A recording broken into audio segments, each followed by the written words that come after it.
and welcome to the Fox 26 Morning After Show. Good morning.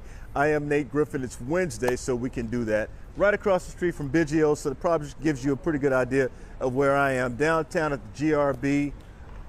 Yeah, it's a pretty cool place down here. So, look, whole lot going on. We got to get right to it because we're already 5 minutes in the hole. Let's go right now to Ruben and find out what Ruben is and what he's doing. Ruben, good morning. Nate, you know what I'm doing. I'm out here in these streets. Eating. And I am I'm just compiling that list of restaurants and places and festivals and things that Nate and Ruben need to hit. All right, so much for the introduction. I've got Chef Ope with me here. I've got Chef Keisha. And this weekend, Saturday, a one-of-a-kind festival happening. It is called Chopped and Stewed. Talk about it, Chef. Chopped and Stewed, a celebration of the Black and African diaspora. Good eats, speaks, trade, and beats all day long, essentially bringing the diaspora together in the city of Houston. This is year one of what is built out to be an annual celebration. I hope there is many, many, many more. We've sampled just a little bit of the food. We had Chef Courtney Lindsay with us earlier, brought some vegan interpretations to the on point, everything on point. Of course, my new best friend from Trinidad, Chef Keisha, is here with us, and you are going to be participating, of course, in Chopped and Stewed. How important is to have this festival for Houston, do you think?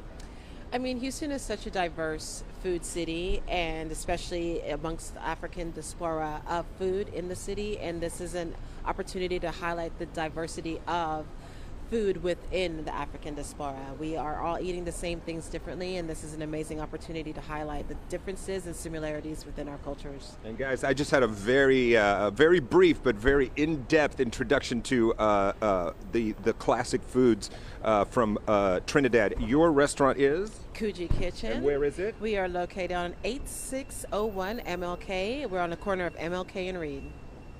Show your love, people. If you can't get there for the festival, come and see it. All right, so Opie, of course, here, you know, you've probably heard about Chop and Block, and you guys have been gaining accolades, and I know that this is a project you've been working on for a while, and now it's happening. How you feeling? Oh, we live, baby. It's feeling good. It's feeling good. I mean, just to see something that's 5 years in the making come to fruition, all the relationships I've been fortunate to build, you know, we're able to celebrate as a family for this one. So it's good. I just really hope that people are able to come here from all different walks of life and really embrace, you know, what our ancestral connections truly are. Well, I've had maybe, I don't know, 5% of a sampling of what you're going to be able to get. You get your ticket, you're going to get music, you're going to get art, you're going to get culture, you're going to get wellness, you're going to get a bunch of good things happening on the roof here at Post. If you haven't been down here, always a good time. They do so many cool events, but the Skylon is amazing. Guys, tickets are still available. Chef, they're available where? ChoppedandStewedFest.com. That's CHOPD and STEWD Fest.com. There you go. Nate, I got to eat the rest of the food that these chefs have prepared for me because it would just be bad form to leave it on the table. So I'm going to send it back to you, my friend. Appreciate it, Ruben, and I know you're eating that because I am not there. That's why you got to finish it, because if I was there, you wouldn't have to finish it. Appreciate you, brother. All right, keep that list compiled, and we will hit them all eventually. All right, let's keep it moving. Let's go to Chelsea. Hello, Chelsea. Chelsea, what are you up to, Chelsea? Chelsea. Hey there. So, Nate, I'm actually downtown also. I'm not too far from you. I'm at the Benz building with Demorian Litton with Inertia Resources. So we were talking during the 9 a.m. about what you guys do. You really help companies really figure out like how they could cut energy costs and also help the planet, which is perfect for National Clean Energy Week. So I was talking to you, like, one thing we get to do during after show that we don't have time to do during the regular show is to just like talk about background and stuff. So you born and raised, or no, you raised in Katy, right? Katy, Texas, yeah. Okay, where'd you go to school? May Creek High School. Okay, all right. But now you're kind of like, you're a little bit all over the place. You got clients like... We have clients in Boston, New York, Canada. Our company's in 22 states. Okay. And we do business in South America, Africa, Canada. Okay, all right. What I also like about your story is that you started off like going door to door. Yeah, the city of Houston, knocking on people's doors, giving them discounts on their electricity. Yeah, I was one of the first people to do that here in the state of Texas. So now you work with all sorts of companies, all sorts of Boston. So I mean, you could toot your own horn if you want. Yeah, we represent since Inertia was established in 2018, we now do the energy for over 4,000 clients around the world and over 20,000 meter locations. Okay, so one of the things you do, like we were talking here in the Benz building, you help them do things that maybe they don't think about, because a lot of business owners, they're just like trying to make sure that their bottom line is good, but they're not really thinking ahead about how much I can save. Yeah, we kind of use a strategy more like a concierge service. Okay. We want to not only give somebody a lower rate, but we want to help them manage their energy down and stop using as much electricity. So if we can help them with commercial solar assets, battery storage, community solar, energy audit, and managing their energy in the future, whatever we can do to help them lower their energy costs, utility and gas, we kind of bring those strategies to them and let them know what they can do and give them as an offer, and we let them make the decision after. Okay, and that could include things like changing out the light bulbs and stuff like that. We do a lot of the LED lighting. People, that's really, really popular. Changing out the HVAC systems, the boilers, the chillers, demand response. Just there's a bunch of different things that you can do to lower your energy bill. Okay, so we have a variety of businesses here in Houston, right? Small, big. For a building like this, what kind of investment are we looking at when trying to like upgrade, make those changes? Well, a lot of times, CenterPoint and other utilities will give credits for making upgrades like this. So I would I would talk to an energy expert, let them know exactly, because every single situation is different, and figure out what your situation is, and then you'll figure out how to put down the least amount of money possible. It's not actually a lot of times coming out of pocket. The government, federal government, the state of Texas actually supports businesses that are looking at going green and going renewable by these energy credits and everything, so that you don't have to put as much money as you thought into an investment like that. So it doesn't end up costing actually as much as you possibly believe. Okay, all right. Something for you business owners to look into, and a lot of that does translate to like homeowners as well. But Correct. It's the perfect time to do it. Clean Energy Week, guys. All right, Nate, I'm gonna send it back to you. All right, Chelsea, very educational and very good stuff there. We certainly appreciate it. We will see you tomorrow, Chelsea. All right, now we go back to the studio, and we understand we have some gentlemen in the studio by the name of Kim and Kim. They have the same first name. I think that's great. Tim and Tim, I'm sorry. Tim and Tim. I don't know why I keep wanting to put that K in front of I am, but it's Tim and Tim. Good morning to you both, Tim and Tim. How are you guys doing? Good morning. Thanks for having us. Morning. Absolutely. Let's talk about what you're doing now. So tell us, you were in the studio this morning, and why were you in the studio? So why are we here? Because of this wonderful hobby we have. Yes.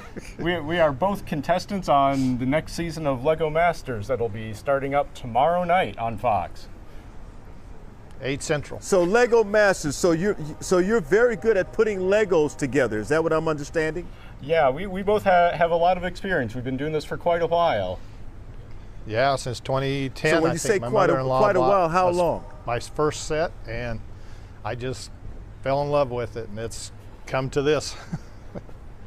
Yeah. So you guys are contestants. Kind of talk about the competition. You guys are contestants. Talk about the competition and where are we going to be able to see it?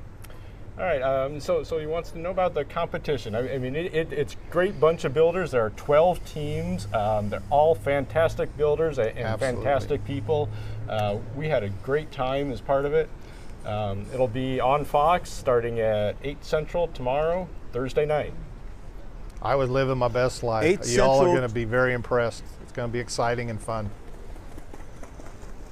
Really? So for those of us who are unaware of what the Lego Masters contest is all about, you put Legos together, and what is the contest mainly? I mean, is it the quickest, or is it the best design, or what is it?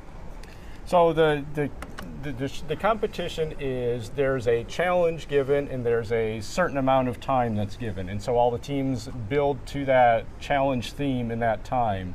And all the builds are judged by Brickmasters Amy and Jamie, who are both set designers at the Lego Group.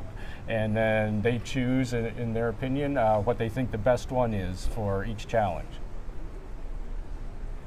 You guys have this thing with names, Tim and Tim, Amy and Jamie. I kind of like that, but it's cool. All right, so tell me about the best building of Legos that you've actually done. The quickest, the fastest, how big was it? Tell me a little bit about that, Tim. Let's go with Tim number 1 and then Tim number 2. One of my favorite builds is actually right here in front of me. This is the entry to Reckling Park, the baseball field at Rice University. I went to Rice and studied architecture there, and I love baseball, so this kind of combines all three of those things together. So what is one of your favorite builds or biggest builds? This is probably my structure-wise, the Avengers Tower here. I actually built this for my Lego City at home, but it is because of the comic book tie-ins and stuff, it's worked out well to take the displays and stuff that we do. And I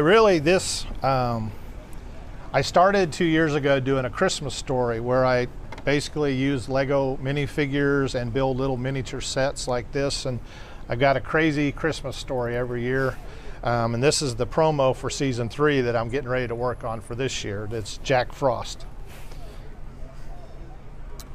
I am now watching you guys on live, and I want to know, just raise your hand, which one of you attended Rice University? That was me. I attended Rice.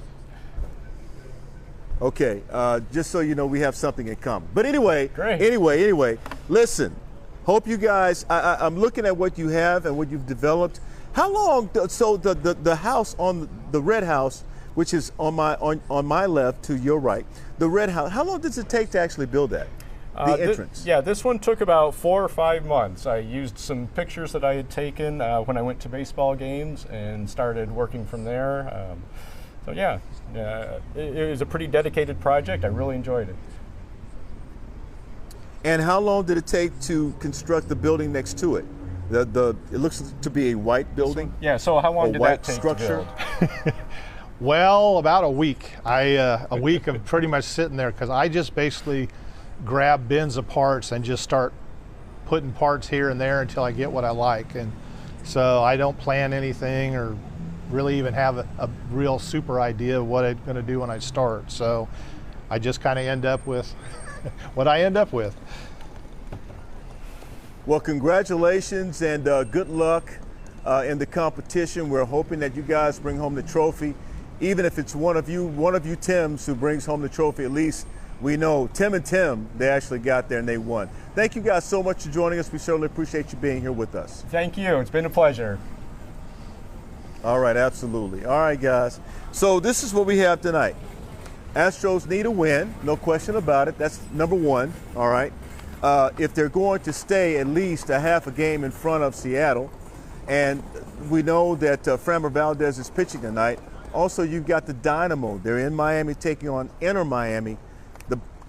I'm going to call it the clash of the Titans because we don't know whether or not Lionel Messi's actually going to play. It is a game time decision. He hasn't practiced in a couple of days. Normally what that tells me is that he either will not play or he will not play long. That's generally what that tells me if he does not practice, because you want to be okay to practice. So there you go.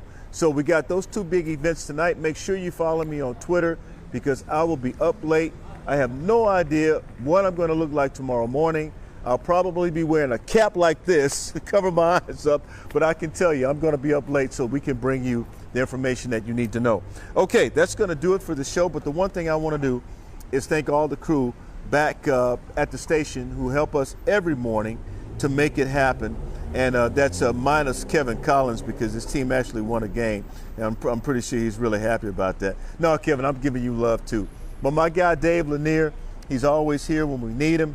And yesterday we worked late. We worked really, really late into the afternoon. That's kind of why we're acting like bums today. But Daniela Cinderella, Lisa Taylor, Brittany, a.k.a. Busy Kendra, the sweet one, Barbie Doll Barbie, Jessica the Great Berman, Rico the Suave Jones, the Lion Gremlin Grad, Kevin 5K Collins, the Chef John Butler from Texas A&M, also known as Mr. Meat, Juan, kind of get a mic check, Miller, Big Daddy Bradley, Elisa Rashad Snell, Catherine, Texas Tech, Grandpa Mark Jenner. Is your team going to beat University of Houston this weekend? That's what I want to know, Mark Jenner. Are y'all going to win a game? Y'all are 1-3? Yeah, 1-3. Y'all are 1-3. Alex, what's up? Supco? Randy Pickle Juice Tilly, Old Miss Maggie, $2 Todd, the Mayor Dave Lanier, John All Night Long Chastain. That is your new nickname. It just hit me. It's just John All Night Long. I think that'll stick. The other ones didn't stick. That's going to stick. All night long, John Chastain all night long. And Chris Lamborghini, he drove the silver one to work today. We'll see y'all tomorrow. Have a good day. Appreciate y'all, man. Y'all take care.